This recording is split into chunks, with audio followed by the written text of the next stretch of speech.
6-10, and we ain't smell the playoffs. Then it gets even better when your team makes the playoffs.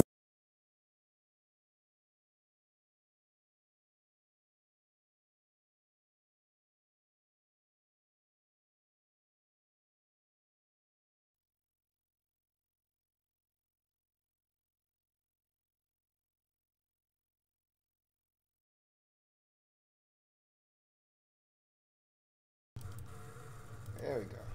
Who else could it be? Me, your me, Louie T. I don't know how to explain this one other than this is just a pure unadulterated ass whooping. Shoes, coat, and hat tooken. We didn't sign up for this in the postseason, man. Shame on the Chargers for this. Shame on the Chargers for this. For those of you who thought the Patriots were going to lose, shame on you. I told y'all, we seen this movie before. When are y'all gonna learn that you can't defeat the evil empire? Not until it's time. And I will be the one to tell you when it's time. And I told you, everybody was saying the same thing. And this is what happens when you get caught in the trap. When you allow the media machine to tell you how you're supposed to feel. You allowed the ESPNs and the Fox Sports ones and all of these talking heads to tell you that the Patriots were done. They were finished. All right? You allowed everybody to brainwash you into thinking the Chargers were going to march into Foxborough and win. And I told you, I said, look, man, and I warned you about this all season long. Remember when the season started and the Patriots were 1-2 and they looked awful on Sunday night? And I said, hey, look, man, and a lot of y'all would say, hey, man, is this it? Is this the end of the B&B winning factory? Has the evil empire finally crumbled? And I'm like, are you kidding me? We've seen this before. Until Brady looks washed. Until Brady looks washed. And when he looks washed, and he is washed, and you're going to have to start picking away at his weapons. You're going to have to take Gronk from him. And Gronk is talking about potentially retiring. You have to take Gronk from him. The run game is really going to help. And PlayStation. Him coming along, that might put an extra 2 years on Brady's career, to be honest with you. But you're going to have to take Hogan or somebody else, and you can't give him anybody in return. Like, they can't draft well, or it's just going to prolong the inevitable. So we're another 3 or 4 years away from the Patriots passing the torch. They may lose next week at Kansas City. All right, but they're not going to get their ass whooped, and they'll be back. They'll be back for their 9th straight AFC Championship appearance. Even if they don't win this next one, it's going to be 8 next week, and they'll be back for a 9th next year unless something catastrophic happens. Brady and Belichick can't get along. The foundation has to crumble. And right now, if Brady isn't willing to go, and Brady's already said, look, I want to play until I'm 45. All right. If Brady isn't going anywhere and Belichick can continue to stand Brady and all of the different things that go along with being a New England Patriot, then that foundation is still intact. Yeah, there are a few cracks, but it's not beyond being repaired. As long as that foundation is still together, these guys aren't going anywhere. And I told you that they were going to relish everyone saying that they were done, that they were washed, that the Chargers were going to come in there and find a way to get it done. And I said, you do realize that this game is in Foxborough. They haven't lost there all season. You do realize that this is January, and this is when the Patriots play their best brand of football. You do realize it's the B&B winning factory, and you do realize Phillip Rivers is 0-7, about to be 0-8 versus Tom Brady in his career. You do realize that Phillip Rivers has a sense of urgency, but does everyone else have that same sense of urgency? You do realize that it's the New England Patriots at home in the playoffs. Brady and Belichick. You do. I almost felt like people forgot. Y'all must have forgot. Y'all must have forgot who the hell y'all were talking about. Well, the Patriots promptly reminded everyone who forgot about who they are and what they've been and what they're going to continue to be. You got a 35-7 first half reminder, and I thought they got gypped out of an opportunity to tack on an extra field goal because I thought that Dorsett was out of bounds, and they should have gotten a field goal attempt to make it 38-7 at halftime. That's nor here nor there. Bottom line is They dominated this game start, and we're not finished yet, but we'll just say start to finish. Let's take a look at these keys. I'm not going to spend a lot of time here. All right. I'm not going to waste a lot of your time. There's no need for it. I'm just going to give you these keys real quick. Keys to victory for the Chargers. Rivers overrunneth. I told you his passion for this game and this opportunity that you don't know how many more of these you're going to get. He was going to be ready, and he was. He came out firing the football around. Mike Williams had a drop on that first possession. They ultimately scored on that possession, so it's okay. But that was a sign of things to come. You know, guys haven't been making plays. The offensive line has been horrendous. They haven't been picking up simple stunts and twists, and they haven't been picking up defenders. The communication hasn't been great. Rivers has been under duress a lot of the game. He's been sacked at least 3 times, maybe more. They're not making plays. It's really been Phillip Rivers trying to will these guys to a victory by himself, and it's just not enough. Back him up. I told you that the running backs had to show and prove in this game. They had to post. They didn't. I knew you weren't going to get a lot out of Melvin Gordon because he was nursing an injury. But you needed somebody. I didn't really care who it was. Somebody needed to show up. You know, Eckler, Gordon. Like last night, the Rams running backs showed up. Gurley wasn't 100%. But guess what? C.J. Anderson showed up and showed out. You needed something like that. I'm not saying you needed 270 yards rushing, but you needed the running backs to help Phillip Rivers in this game. He got no help at all. So that one wasn't a check there. Specials be special. I meant in a positive fashion, not your all-pro fumbling the football and giving the Patriots more opportunities to score as if they needed help. You're already down 28-7 at the time. Anyway, they didn't need your help, as you can see by the scoreboard reflecting that they scored 4 touchdowns and we weren't even at halftime yet. They didn't need your help. They don't need you fumbling the football and giving them a shot at scoring with a short field. Thanks, but no thanks. Specials be special. I didn't mean Nick Rose damn near kicked the football out of bounds on your opening kickoff of the game, if not for a very silly play by a Patriots player for touching the football. I want to say it was James Devlin, the fullback, touching the damn ball. It would have went out of bounds and it would have been first down and 10 from the 40-yard line on the very first snap of the game. No, I wasn't talking about being special in that manner. I was actually talking about in a positive fashion.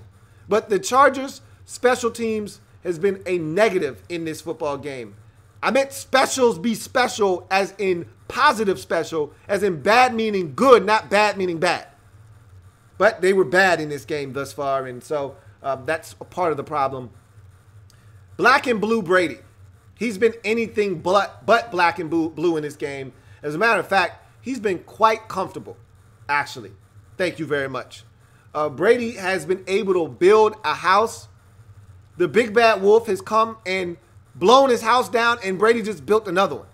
That's how much time he has in the pocket today. Haven't seen Bosa. Haven't seen Ingram.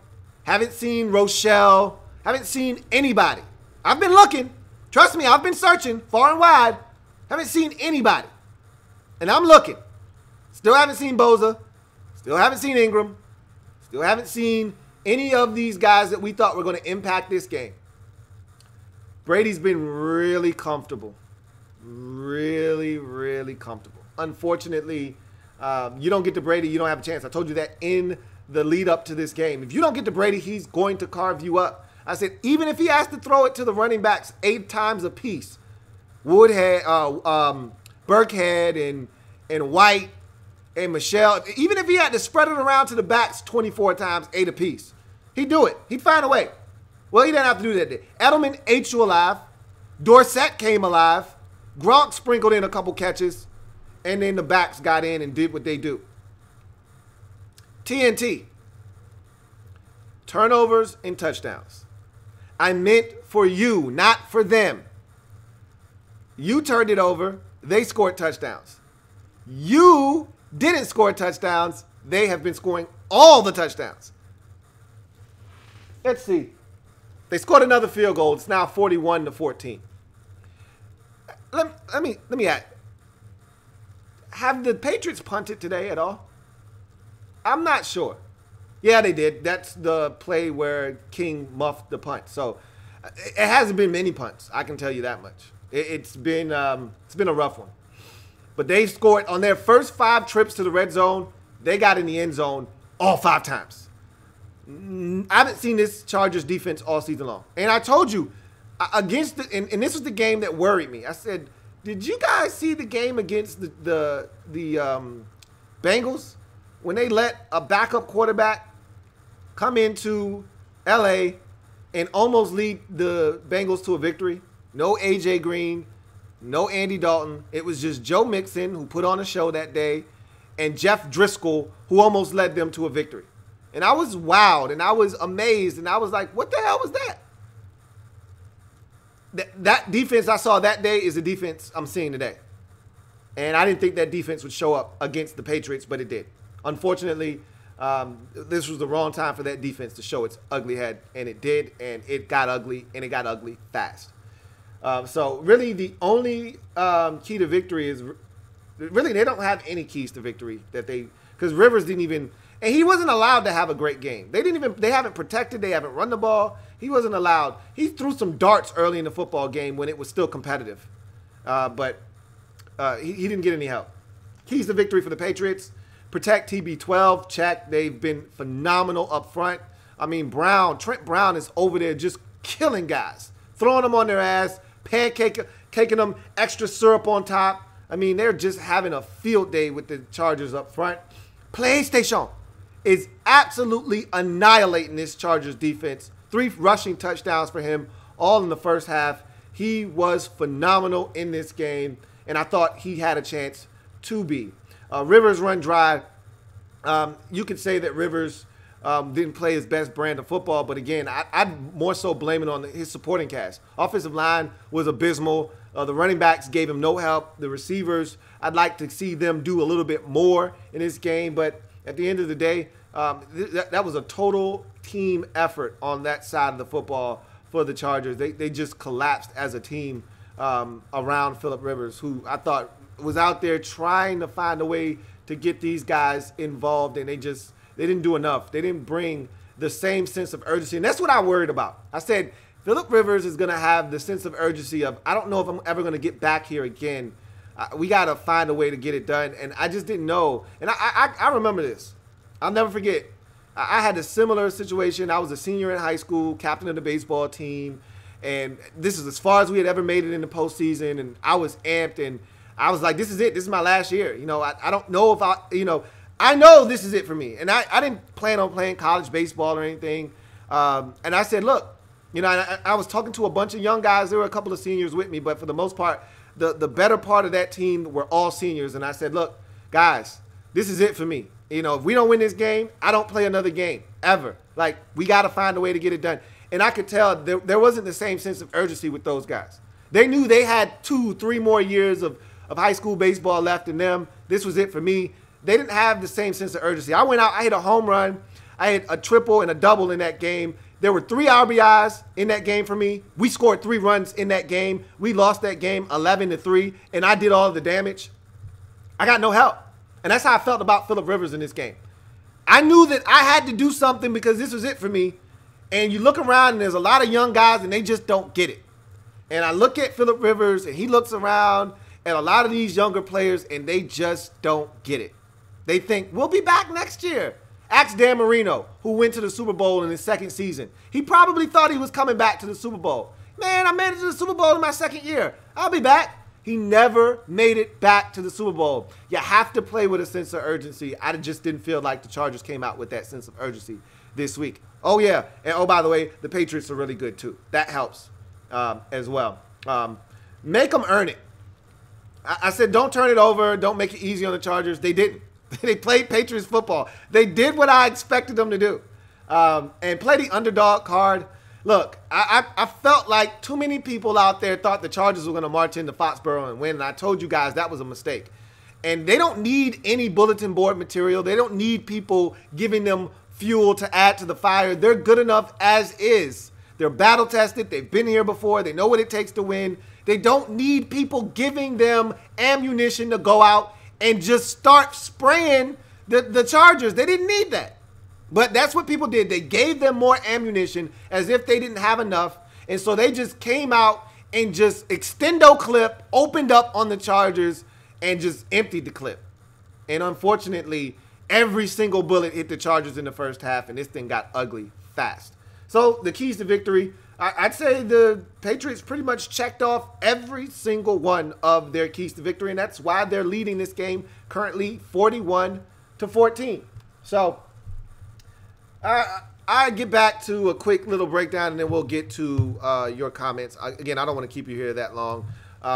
Brady was exceptional. Edelman was exceptional. Sony Michel, PlayStation, was exceptional. The defense, though, I think that was probably the bigger surprise for me, is how much pressure they were able to get on Phillip Rivers. I didn't think the Chargers would run it that effectively. I thought they had a chance, though. I'm going to be honest with you. The Patriots don't strike me as a defense that is going to just shut you down rushing the football. But the Chargers, to me, aren't that dynamic of a rush offense when Melvin Gordon isn't right, and he's not right now. So I didn't think that I needed somebody to step up and make some plays. Mike Williams looked like he was going to be that guy, but he had a drop early in the game. But he came back and he made some plays. I just thought after the Keenan Allen touchdown on the first possession, all right, Phillip Rivers is here, and he's ready to have a shootout with Brady. If that's what he wants to do, Phillip is ready to go. And after that, you just didn't get the same response out of the offense. The offensive line, like I said, they had an abysmal day. The communication along the offensive line has been atrocious all day. Phillip Rivers, he's starting to get – you saw him getting frustrated, pretty much, getting at guys and saying, what the hell are you guys doing? It's been a rough one for the Chargers, and they had no answers. It's as simple as that. Things started going downhill, and they couldn't stop it. They had a little cut, and you thought they could just put some peroxide on it, put a Band-Aid on it, they'd be fine, and it just got worse. And they started hemorrhaging blood, and it just got worse and worse and worse. And before you knew it, they were down 28-7. You muff a punt, now it's 35-7, and it just wow, it got out of control quickly. Anyway, Emperor Meat says, I, for the life of me, don't understand why so many people were picking the Chargers and drinking the Kool-Aid. Anyone with a brain knew the Pats at home would win. You say that now, but so many people thought the Chargers, including a bunch of talking heads, and all the networks were brainwashing a lot of you out there that are gullible and vulnerable, that love to regurgitate. We live in a recycled media era where people say things enough, you start to believe it, and you start regurgitating it. A lot of people were drinking the Kool-Aid. I told you, I think for myself, and I know what I see with these two things on my face. And I told you, I've seen it. The thing about it is, it'd be one thing if it were like the Chiefs that you didn't buy into because this is their first time here. I'd get that, or if the Colts or somebody. I understand that. These are the Patriots we're talking about. We've seen this movie before, and that's what I keep trying to express to you guys. Every time there's a slight crack in the Patriots foundation, everyone wants to jump to the end of the movie, and I'm like, you know how this movie ends, though.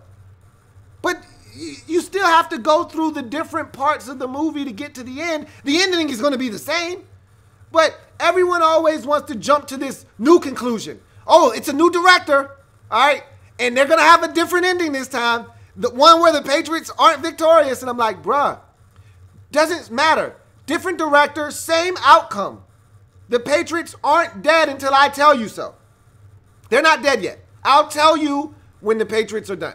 They're not done yet. Donald Johnson says, Louie T out here speaking facts. How many times did the Patriots just kill people in the divisional round? Let's see.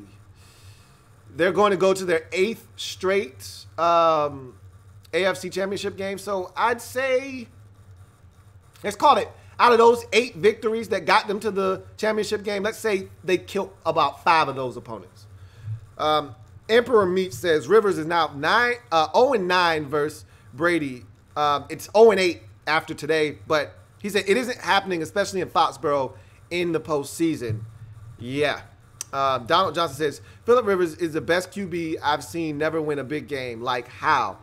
Again, it takes more than just one man, to win, and he didn't get any help today. That's the part that was so sickening to watch, was just that, guys didn't come out with their best brand of football today. They had to play their best brand of football, and I just didn't see enough guys bringing that same sense of urgency and the energy to the game that Rivers did. You know what I mean? And that's why you get the kind of outcome that we got in this game. I can tell you this much. Next week's game is going to be a lot more competitive. The Chiefs, we saw this game before, and we saw the score in that game. I don't think it's going to be 43-40 in that game, but it's going to be a higher scoring game again. And I think this time, you know, the outcome could be different. You know, the Chiefs at home could be victorious. You'll have to watch my prediction and preview video to get my thoughts on who I think will come out on top in that game. But it won't look like this. I can assure you of this. They may have trounced one AFC West opponent. They will not do it to a second opponent out of that division in as many weeks. That's going to be a fascinating watch and a very competitive football game for sure. But yikes. This one that I thought would be a lot more competitive than it was. I knew the Patriots were going to win. I did not expect them to dominate and put up 40. The first 40 burger we've seen this postseason comes at the expense of the Chargers. I'm not going to lie to you. Did not see that coming at all. That one surprised me, and I'm shocked. I'm shocked that the Chargers waited to play their worst game of the season in the biggest game of their season, and that's really unfortunate, especially for Phillip Rivers, who I think a lot of us were pulling for. We really wanted to see Phillip Rivers get an opportunity to play in a championship game and try to advance to the Super Bowl, and that's not going to happen. And not only is it not going to happen, it didn't happen emphatically to the point where if you're a Chargers fan, this makes you sick to your stomach. I mean, like I said, this was their worst game of the season that they've played, and I don't get it. You know, I don't get it at all. I don't know. It is what it is. Bottom line is the Patriots are good. Like, it's funny. I was listening to some people talk. Ninth straight AFC Championship appearance. Sorry about that. I was listening to some people, some talking heads at one of the networks talk about, the Patriots don't have enough receivers. And I said, since when has that ever stopped Tom Brady? Give Tom Brady 2 running backs that can catch, Gronk, and 1 receiver, and he's good. Like, Tom Brady is the ultimate MacGyver of quarterbacks. Give him some toothpick, couple of paper clips, a thumbtack, a couple pieces of gum, and a rubber band, and Brady will make it work. Since when does Brady need an all-star cast of receivers? This is the same man that won a Super Bowl with David Givens and Deion Branch. Come on, man. Stop. When Kevin Falk was his leading receiver. Like, miss me with, he doesn't have enough targets now that Josh Gordon is. I said, man, Josh Gordon was extra. That was bonus coverage, man. Brady didn't have to have him. He wanted it. It made it easier. Brady didn't need Randy Moss. It was extra on top. That was the cherry on top.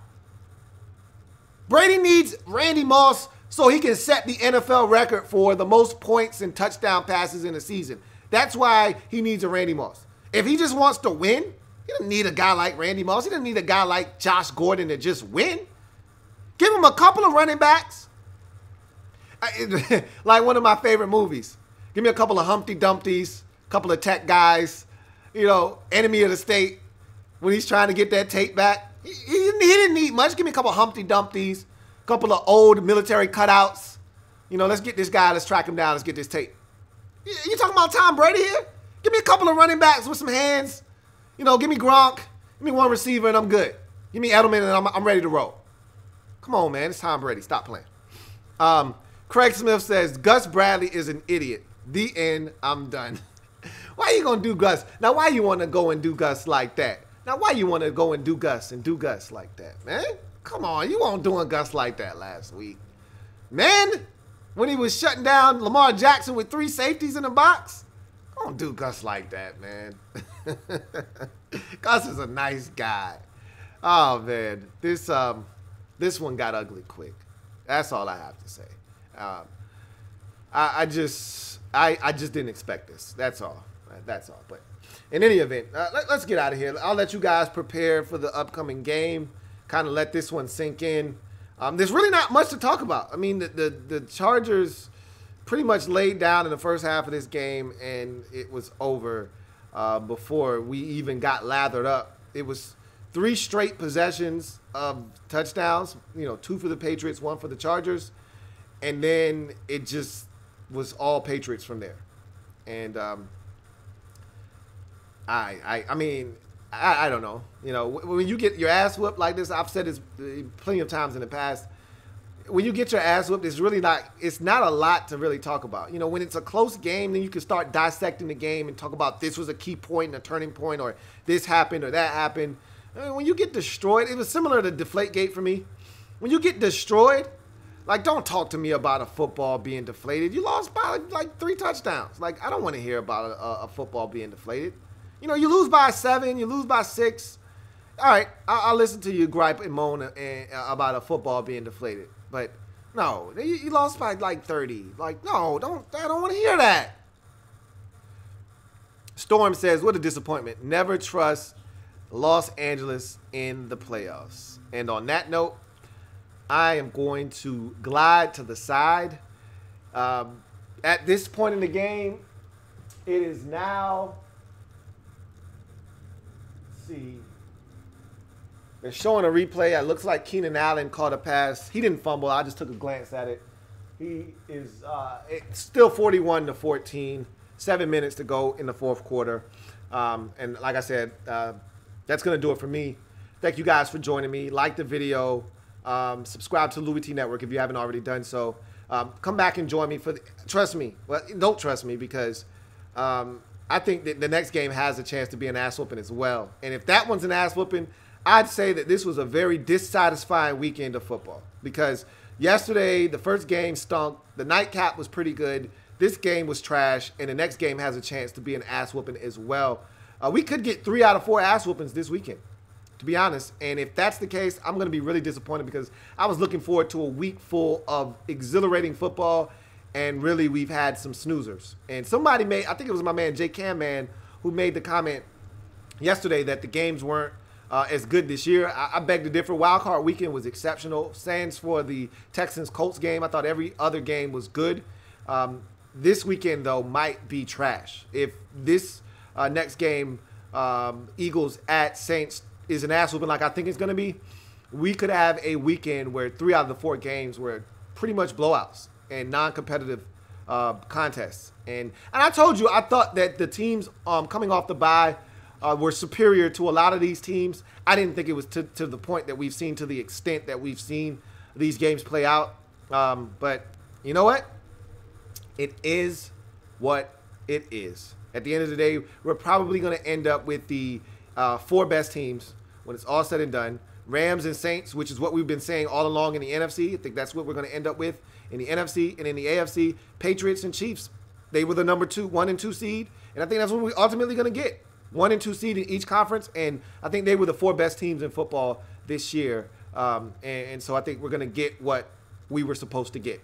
That being said, I'm your man Louie T signing off. Make sure you check out the Louie T Network podcast. Newest episode is up and available for your consumption. Check it out. Available on iTunes, on Stitcher, on Google Music Play, on TuneIn, and of course the website louietnetwork.net. I'm your man Louie T signing off. Remember, if it's not your man T, it's not the best NFL coverage it could be. Patriots done my ass. Patriots done. Network.